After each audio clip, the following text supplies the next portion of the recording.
Our first finalist is Muntia number 8, Alisa Mildred Villarina. Are you ready? Please pick a number on the visual and let's see what's your picture. And she picked number 9. Number 9.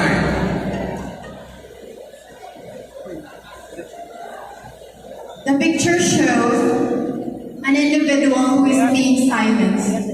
In the Philippines, we have the freedom of speech. And I believe each and every individual has the right to express his or her opinion. However, we should always be responsible and be held accountable of whatever we say.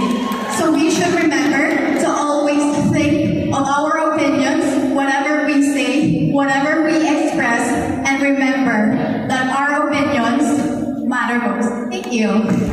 Muntia number 13, Shane Barsala from Iriga City. Please pick your number.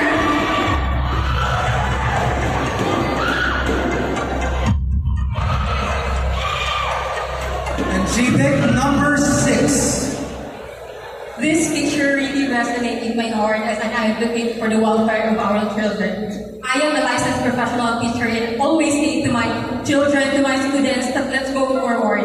And we are seeing the smiles of the children. Let's empower them to move forward because their innocence is our weapon for us to create a society where we can create a joyful, smile, and gratitude world for everyone. Thank you so much and good evening. Yeah, number 14, Tabaco City. She picked number 2. I can see in the picture the three important ways who play a vital role in the epic of Ibalong. It is very important for us to celebrate Ibalong Festival in order to sustain our cultural history as a people of Legazpi City. We need to engage and continue participating to the Ibalong Festival in order for us to secure that the history of the epic of Ibalong can pass on to the next generation. Thank you. Muntia number 19, Rani Lashmi Dano from Pio Duran Alban. And she chose number 8. For those who don't know, here in Padang, a lot of people lost their lives when Mayon volcano erupted. And in this memorial shrine, we commemorate those lives who have been slain without prior notice at all, without prior warning. And thus I believe this shrine is very important for us to commemorate those lives who have lost, to commemorate those stories who are now buried deep in the volcano's ashes. That will be all. Thank you. Muntia number 10, Shaina Rabakal Rui Camarines Sur. And you pick your seat number 10.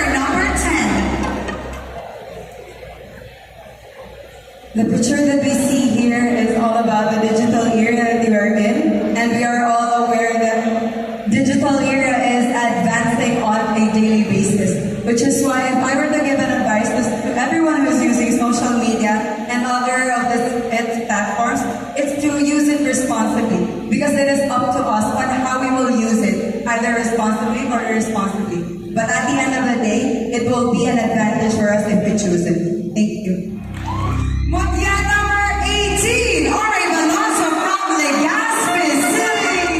You pick image number 1. When we celebrate festivals, just like Ibalong festivals, we honor our ancestors, our historians, our history, our culture traditions, our values, and our principles.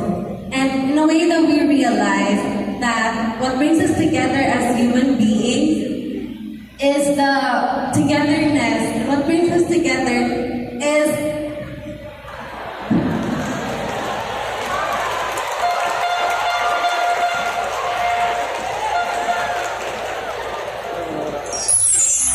Muntia number 12, Benjoy Manila, Naga City, Camarines Sur. And you pick image number 4. as a tropical country, the Philippines, we are rich not only in culture but also in natural resources. That's why it is also our responsibility to reduce our carbon footprint. It is already alarming that global warming has embraced the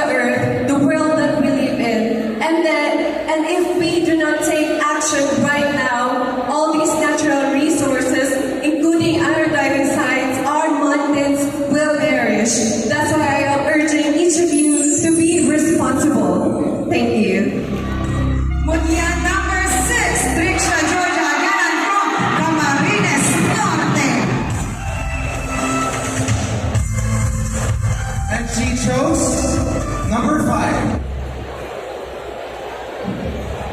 What we see in the picture is a picture of our pristine waters, which is very known in Bicol region. And this is like that because we take good care of it. That's why we must continue to taking care of our good natural resources because that's what the tourists here came for. And the tourists want nothing else but authenticity and to experience what we have here. So let's be all committed because nothing makes anything better than the commitments that we make. Thank you. Mutia number 15, Aksana Carla Abay, Litbanan Kamsur. And she picked number 3.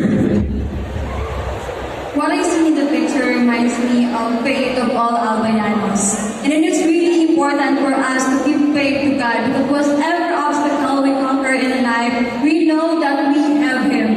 As I stand here tonight, I have so many doubts, but I trust God and I know that He will give me the time that I need. And with all the faith that we have, nothing will be impossible because if you have strong faith, you will fear nothing. Thank you.